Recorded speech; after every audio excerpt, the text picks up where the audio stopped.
Fala pessoal, sejam bem-vindos!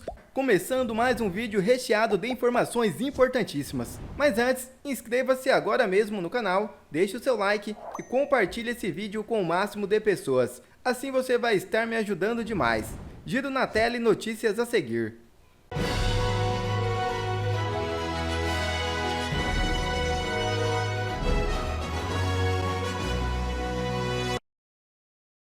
Urgente! STF cruza a última linha e aciona a PF contra Marcel. É isso mesmo. Os absurdos não cessam. O deputado Marcel acaba de publicar em suas redes sociais. Abre aspas. STF cruzou a última linha na agressão à democracia parlamentar. Por minhas falas sobre o delegado Fábio Álvares Chor, na tribuna da Câmara, o ministro Flávio Dino decidiu instaurar inquérito e determinou que a Polícia Federal abra investigação contra mim. Absurdo. É o fim da democracia e da imunidade parlamentar. Mas não me dobrarei jamais. Fecha aspas, disse Marcel Van Hatten. Marcel fez um discurso fortíssimo na tribuna da Câmara e mostrou o quão absurda é a decisão. E Moraes vota em caso polêmico, onde acusado teria incitado as Forças Armadas contra o Supremo. O ministro Alexandre de Moraes, do Supremo Tribunal Federal, votou para tornar réu o acusado Ivan Rejane Fonte por incitação ao crime e associação criminosa. A primeira turma da corte começou o julgamento virtual da denúncia apresentada pela Procuradoria-Geral da República contra Ivan. Ele é acusado de usar as redes sociais para publicar vídeos em defesa do fechamento do STF, incitar a atuação das Forças Armadas contra os poderes constituídos, além de ameaçar os ministros da Corte e o petista Luiz Inácio Lula da Silva. Ivan Rejane foi preso por determinação de Moraes em julho de 2022 e ficou detido até outubro de 2023 pela divulgação dos vídeos. Atualmente, ele é monitorado por tornozeleira eletrônica e está com o passaporte cancelado. No voto proferido na sessão virtual, Alexandre de Moraes se manifestou pela aceitação da denúncia da Procuradoria para tornar o acusado réu em uma ação penal no Supremo. O julgamento virtual está previsto para terminar na sexta-feira 18. Faltam os votos dos ministros Flávio Dino, Cristiano Zanin, Luiz Fux e Carmen Lúcia. O Brasil já está tão desgovernado e perdido que se tornou normal ministros do STF julgar cidadãos comuns que não têm foro privilegiado na última instância do país, onde não há mais recursos. Por que essas pessoas não têm o mesmo direito do que um ladrão traficante, que é julgado na primeira instância, depois tem o direito a recorrer à segunda e aí vai? Mas esses não, já são julgados diretamente no STF, onde não tem mais para quem recorrer. Se isso não é uma ditadura, eu não sei mais o que é. E Lula quer dar ministério a Pacheco. É isso mesmo. A possível nomeação de Rodrigo Pacheco, atual presidente do Senado, para um ministério do governo do presidente Lula, tem gerado intensas discussões nos bastidores do poder em Brasília. Olha só essa notícia, o governo Lula está cogitando conceder um ministério a Rodrigo Pacheco, presidente do Congresso Nacional. Seria uma estratégia até para alavancar a candidatura dele ao governo de Minas Gerais em 2026. A CNN Brasil é que trouxe essa notícia, vamos ver. Brasília com as sucessões nas duas casas legislativas. E por conta disso, a indicação do presidente do Senado, Rodrigo Pacheco, para um ministério tem sido discutida a todo vapor no Palácio do Planalto.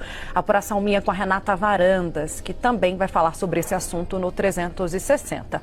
Sob reserva, aliados do presidente Lula entendem que o senador só não ocupará uma cadeira na esplanada dos ministérios se ele não quiser.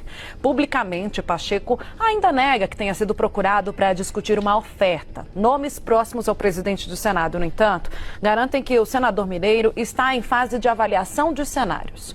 No entorno de Lula, líderes governistas consideram que Pacheco tem perfil para assumir ministérios estratégicos ao governo, a exemplo dos Ministérios da Justiça e Segurança Pública, que atualmente é ocupado pelo ex-ministro Ricardo Lewandowski, e da Defesa, ocupado por José Múcio Monteiro desde o início do governo. E aí, Rodrigo Constantino, o que é que significaria, consta, essa ida de Rodrigo Pacheco para a esplanada dos ministérios? A oficialização de um conluio evidente por debaixo dos panos já, né? Vamos lá, em primeiro lugar, veja que o PT, em momento algum, negocia ministérios com perfil técnico ou com alinhamento programático. Porque eu já expliquei isso aqui essa semana, né?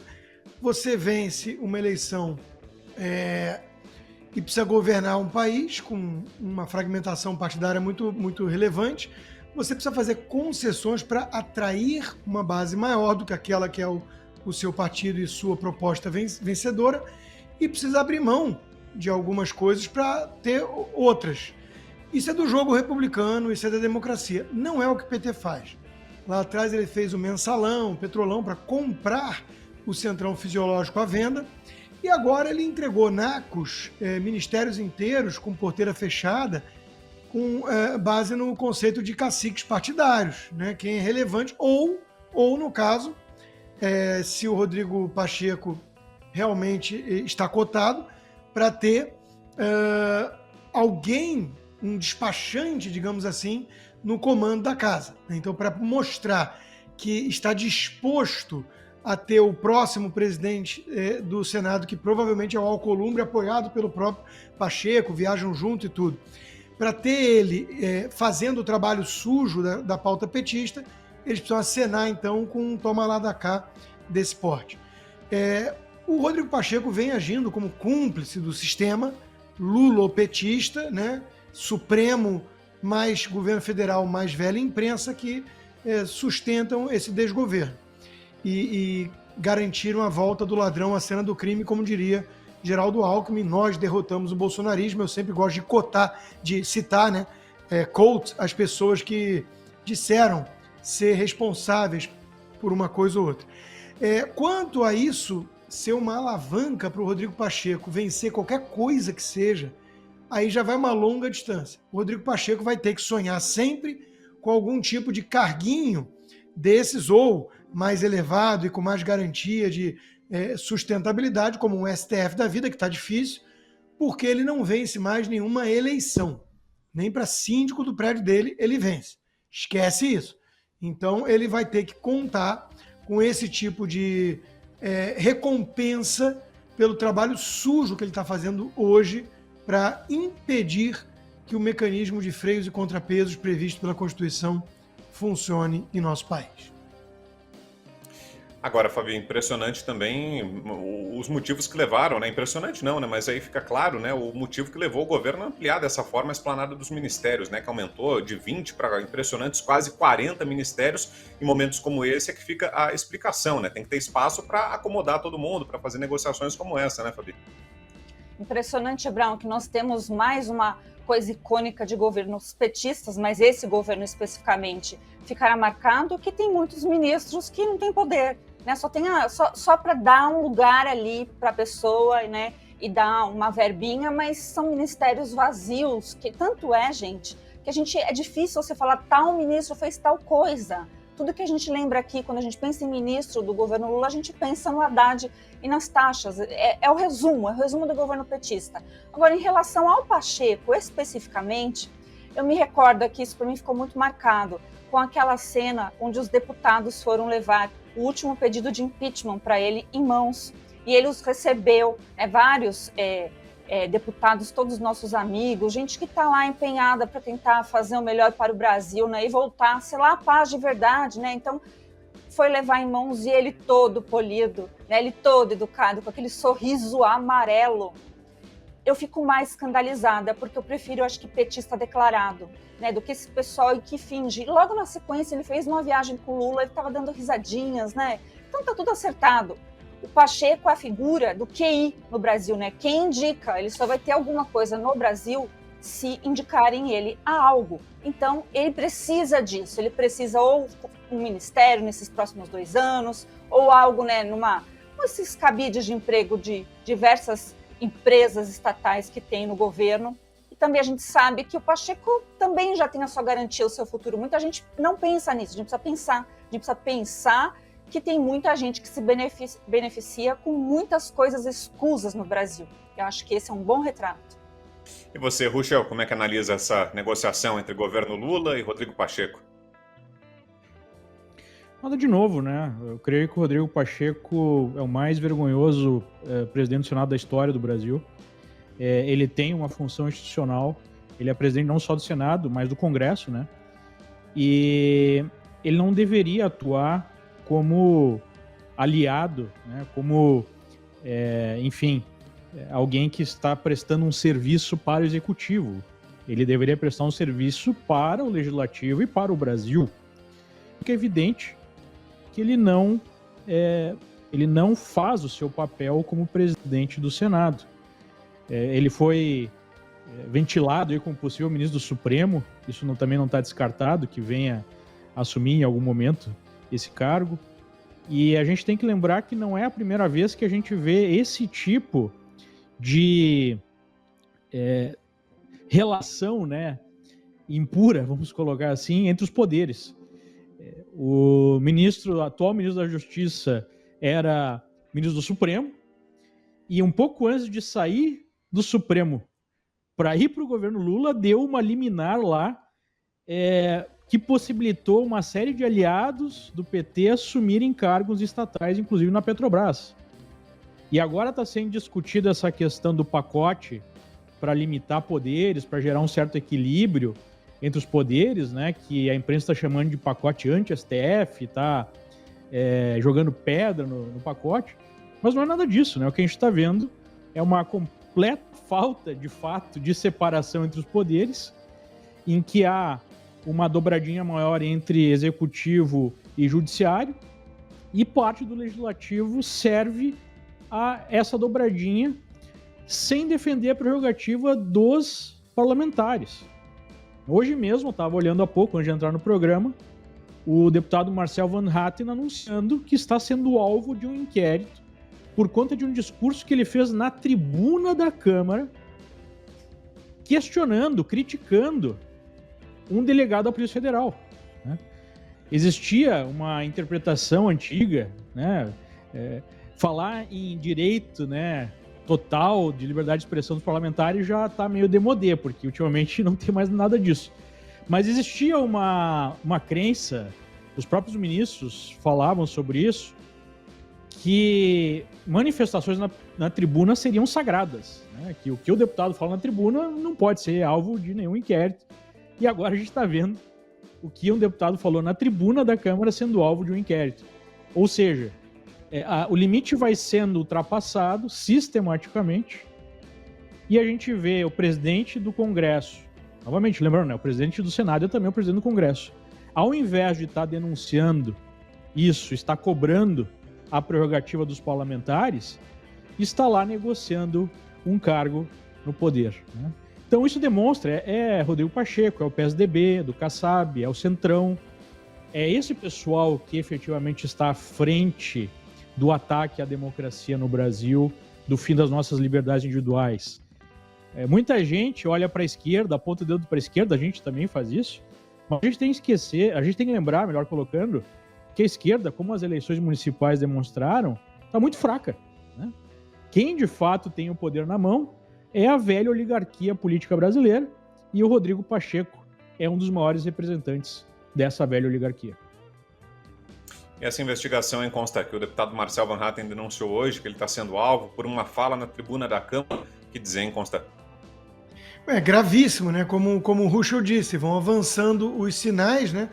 E na total impunidade, né? Sem a devida reação de quem devia ter reação, que é o Senado, por cumplicidade do Rodrigo Pacheco, a coisa vai avançando.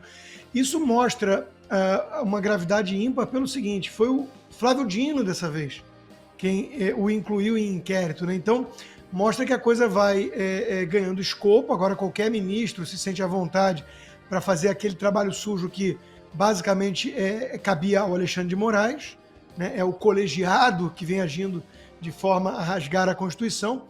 Esse artigo 53 é muito claro, então é óbvio que na tribuna ele dá uma opinião, ele cobrar, ele falar o que quer que seja sobre um delegado da Polícia Federal, está protegido, né? E como disse o André Marsiglia, vem cá, inquérito para quê? Ele falou em púlpito, ele falou para o público da tribuna como parlamentar. O que vai ser investigado? Né? Então é tão louco isso, é tão bizarro que obviamente tem um único intuito de intimidar. No caso de chegar ao Marcel Van Hatten, até demorou, né? Porque ele é um dos mais aguerridos na defesa das liberdades. Ele é veemente nas críticas dele a esse sistema podre e carcomido. Então o sistema devia estar esperando um pretexto, né?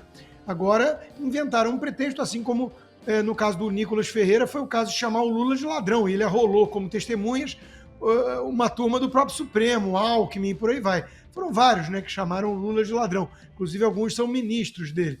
Então, veja, Brown, a coisa está enlouquecida no Brasil. Está enlouquecida.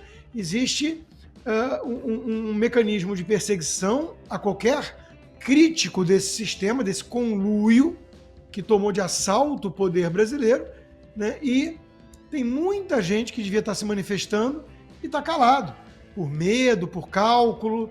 Isso vai produzir um efeito bola de neve. E aí, quando chegar em veículos da imprensa tradicional, já chegou, né? No caso do Glenn Greenwald lá com a Folha, né? Censuraram, a entrevista do Felipe Martins. Então, assim, vai chegar em todo mundo. É só estudar um pouquinho de história. Nenhum poder arbitrário dessa magnitude fica restrito a um inimigo específico. Alguma hora, alguém vai falar algo que incomoda, não é bolsonarista, aliás, o Marcel não é, né? Não é de direita sequer, e vai pagar um preço alto pela omissão de hoje. Rapaz, agora sim tudo faz sentido. É só dar o tempo certo que as coisas invariavelmente começam a se encaixar. Nós vivemos hoje uma ditadura do judiciário que tem o seu principal defensor, aquela pessoa que quase que sozinha consegue blindar a ditadura do judiciário e, em conjunto, né, essa democracia relativa que está sendo implementada pelo ladrão da facção criminosa, Luiz Inácio Lula da Silva. A pessoa que mais prejudicou o nosso país, que mais tem contribuído para o declínio social, econômico, institucional, é Rodrigo Pacheco. A única pessoa que tem a prerrogativa de dar início ao processo de impeachment, de liberar uma CPI para investigar as ações criminosas de alguns ministros do STF, é o principal defensor desses crimes e criminosos. Faz de tudo para ajudar Lula e Alexandre de Moraes. Mas a que custo? O que pode ter sido oferecido para ele que ele optou por chafurdar com essa turma dessa maneira? Vamos lá, no STF a gente já sabe que o Pacheco tem alguns processos de indenização do seu escritório político, né, que está sendo julgado lá, no qual ele vai receber uma pequena fortuna. Nós estamos falando de milhões e milhões e milhões e milhões de reais. Mas isso não é o bastante. Tem uma outra parte que eu acho que agora explica por que Pacheco agiu como ele tem agido. Vou mostrar para vocês agora essa matéria aqui, ó. Pacheco e Lula. Uma coisa que o brasileiro nunca conseguiu entender. Pacheco foi eleito para evitar a Dilma, única e exclusivamente para evitar a Dilma. O seu discurso enquanto fazia campanha era justamente esse, né, de acabar com o PT, de ser contra a Dilma. Daí, de repente, ele se torna o maior defensor desse governo. O que aconteceu? Isso aqui, ó. Governo avalia ministério para Pacheco. Passagem pela esplanada é vista como passo para viabilizar o presidente do Senado na disputa pelo governo de Minas Gerais. O que foi prometido ao Pacheco? Foi prometido o governo de Minas Gerais. Não foi prometido o ministério. O ministério é o passo para que ele possa continuar tendo notoriedade nos próximos 2 anos, para que ele possa entrar como um candidato ao governo de Minas Gerais, com o apoio da máquina estatal. Lembrando que Minas Gerais é um estado meio a meio, né? Meio esquerda, meio direita. Então ali há chances reais de um governador de esquerda. E é isso que o Pacheco quer. Pacheco vendeu a sua alma, abandonou todos os seus princípios e valores para apoiar o Lula, em troca ter apoio para ser o governador de Minas Gerais. E para isso, vai pegar um ministério. Qual? Não importa. Ministérios desse governo são simplesmente plataformas de roubo, corrupção e notoriedade política, pensando em futuras eleições. É isso que eu tô falando. Esse é o PSD, gente. É esse que é o PSD do Kassab. O cara é o que mais prejudicou o Brasil.